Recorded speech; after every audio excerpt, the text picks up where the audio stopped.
Good morning and welcome. It is 7:30, more or less. It is the 28th day of December 2021.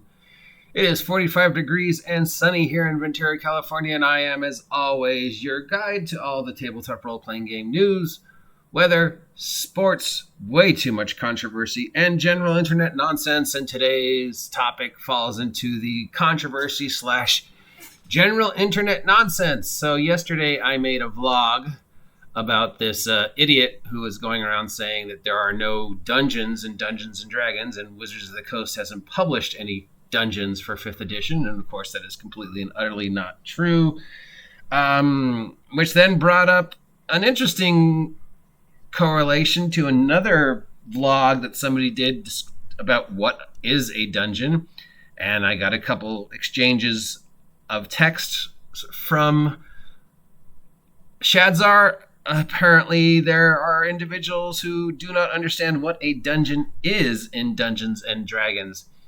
So, yeah, I thought we'd go over this topic again, and we've done this several times before, but okay.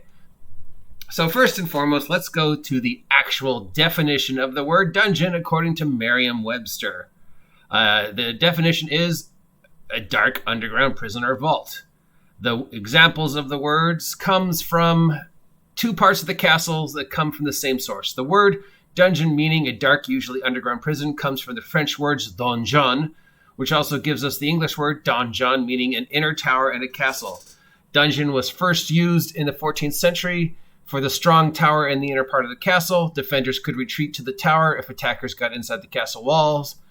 Part of the tower usually included an underground room, the dungeon usually used for prisoners. Throughout its history, the word dungeon has had many spellings. Sometimes it was spelled donjon, like the French word it comes from, and sometimes in other ways. In time, the spelling donjon came to be used mostly for the castle tower, and the spelling dungeon mostly for the underground room or prison. Examples of dungeon in a sentence: the king threw them in a dungeon.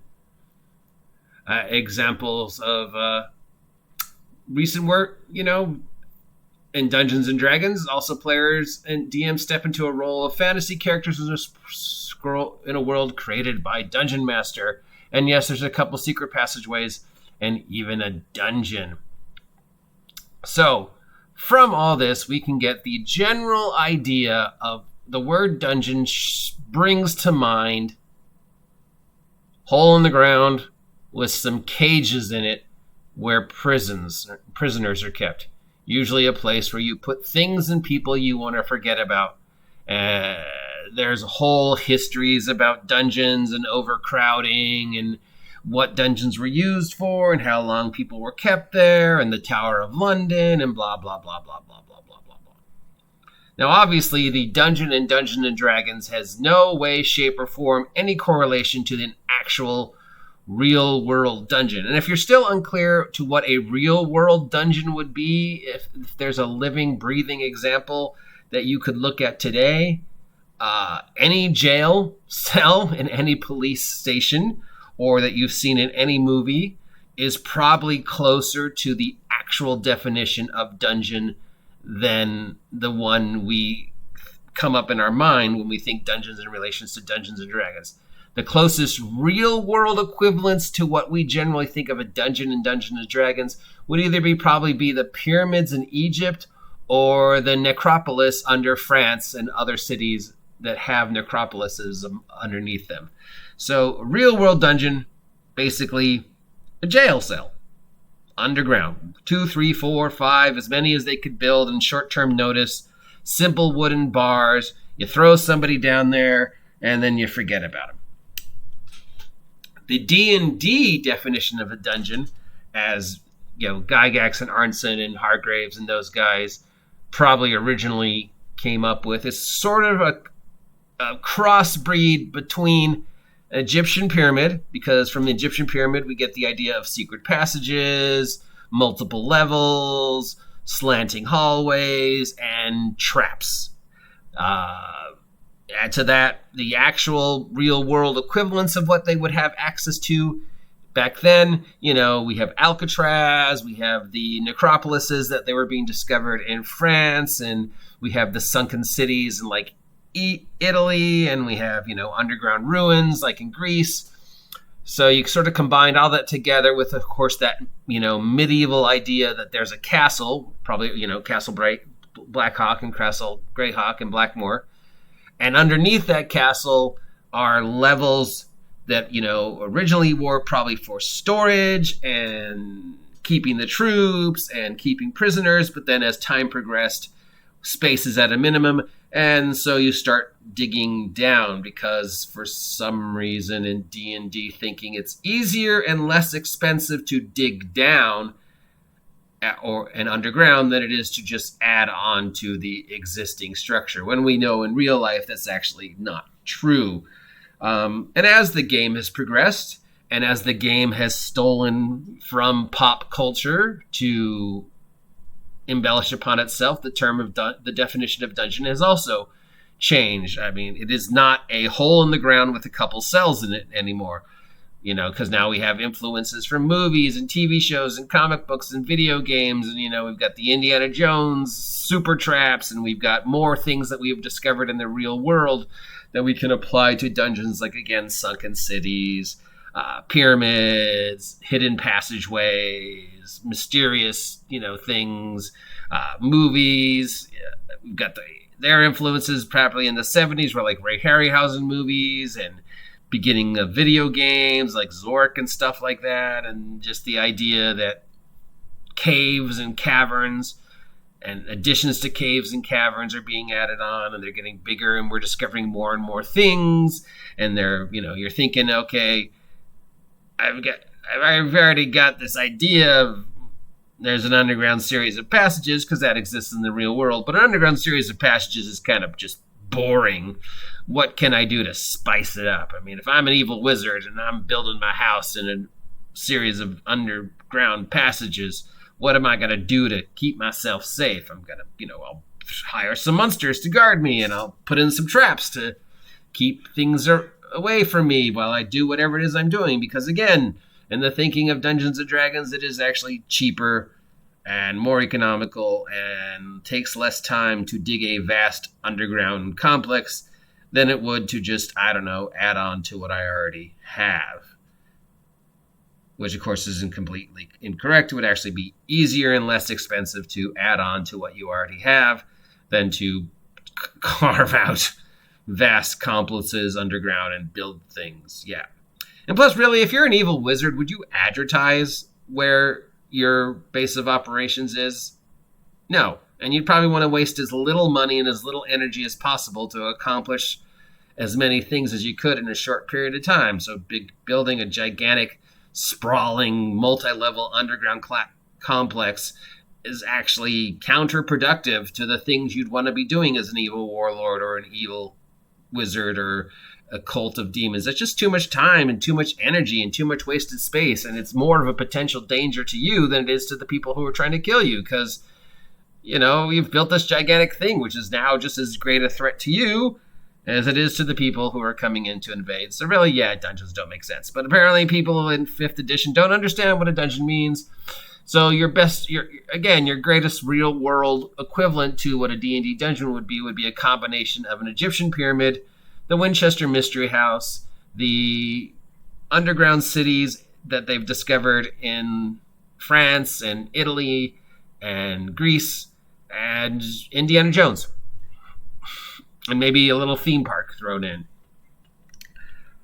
So, in regards to what is a dungeon, because there's a lot of examples, but really, in terms of our hobby, and in the addressing the idea that Wizards of the Coast doesn't make dungeons for Dungeons and Dragons and hasn't made any for 5th edition, we could strip away all these other things I've said for the last 9 minutes and just focus on dungeon in a dramatic storytelling sense is a small enclosed structure, a narrative structure, beginning, middle, end. Things happen within this small enclosed narrative structure. The protagonists have very few ways to change the narrative structure and very few ways to leave and return to the narrative structure. So to use a modern day equivalent, other than IKEA, would be the Death Star from Star Wars. The Death Star from Star Wars is a perfect example of a dungeon, even though it's not underground. The Death Star is huge. It's the size of a moon. We're told that multiple times. But what do we actually see of the Death Star across the multiple movies? Very little. Very little. Han and Luke see like 4 rooms. We see some hallways, and that's it. And we start in the hangar, we end in the hangar, we see a couple rooms, we see one trap. There's some random encounters where Han and Luke run into stormtroopers and get separated. There's the big bad guy encounter with Darth Vader where they lose the wizard. But that's a dungeon. That's a narrative structure, and in the course of events that are written by the DM of the Death Star, what has to happen is rescue Leia, get her out of the dungeon, off the Death Star. But within that, there's a couple different ways Han and Luke could have done it. There's a couple different scenarios where Obi-Wan doesn't die. There's a couple different directions they could have gone, where the DM just had the random encounters with the stormtroopers, and when the DM felt that they were getting too far off track, he used the random encounters with the stormtroopers to sort of get the 2 main characters back on track, and to remember you have this job, you have a limited time period. But there still were a couple different ways, when you think about it, they could have done it, accomplished the story, but the story was still very limited narrative. There was really only, one way Han and Luke could leave the Death Star, and that's the way they came in, because they wanted to save the Millennium Falcon. Now, had they chosen to just scrap the Millennium Falcon, then that would open up other possible ways to exit the dungeon, to exit the narrative structure. They could have just been, escape pod, let's go. Steal a TIE fighter, let's go. But because of the emotional attachment to the other character that was the Millennium Falcon, the narrative structure of the dungeon said we have to A, get in, B, rescue the princess, C, get out the same way we got in. Now, in order to get out the same way we got in, we have to turn off the tractor beam that's holding us. Now, there's a couple different ways that could have been accomplished, but for some reason it had to involve the wizard, Obi-Wan, going to this thing and turning it off. Okay, we all know the plot of Star Wars, so we all understand that that's a dungeon. A dungeon is a small narrative structure. There's only so many ways the characters can enter it. There's only so many things that can happen with it. And there's only so many ways they can exit. A skyscraper on fire is a dungeon. A police station under siege is a dungeon. A spaceship is a dungeon. A city block that's being raided by zombies is a dungeon. A haunted house is a dungeon. The Forest of Endor is a dungeon. A dungeon is, in terms of our hobby, a narrative structure with limited ways to enter, limited ways to exit, limited things that can happen, random encounters, a beginning, middle, and end, and a goal. The goal of Star Wars is to get Princess Leia off the Death Star with the plans. That's the dungeon. So to all of those individuals out there who say Wizards of the Coast hasn't made any dungeons for 5th edition, literally every adventure they've made for 5th edition is a dungeon, is a narrative structure that is used to tell a story, to tell an adventure. And if you don't understand what dungeons are in Dungeons & Dragons, again, I just explained it to you. And when in doubt, Star Wars.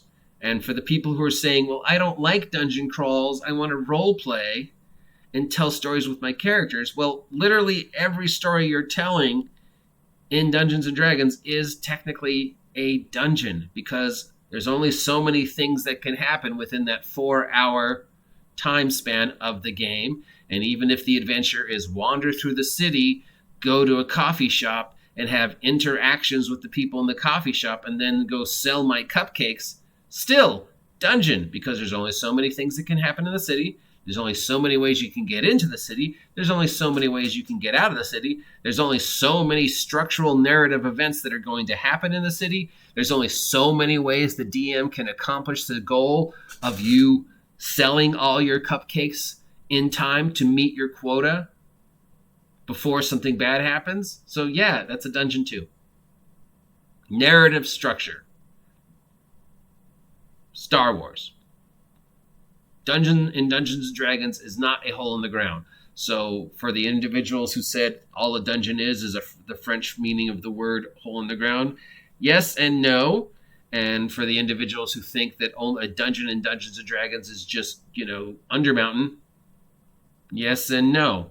And for the individuals who think Wizards of the Coast hasn't made any dungeons for 5th edition, no, you are completely incorrect. So hopefully I have waffled my way through defining what a dungeon is in the terms of narrative structure and the terms of our hobby. If you have any questions, let me know. Post down below. We can go more into this.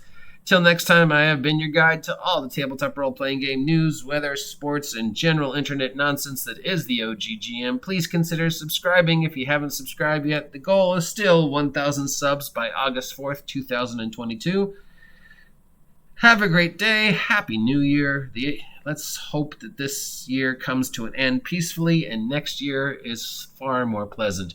Now, in the immortal words of every dungeon master ever, get out of my dungeon, you damn kids!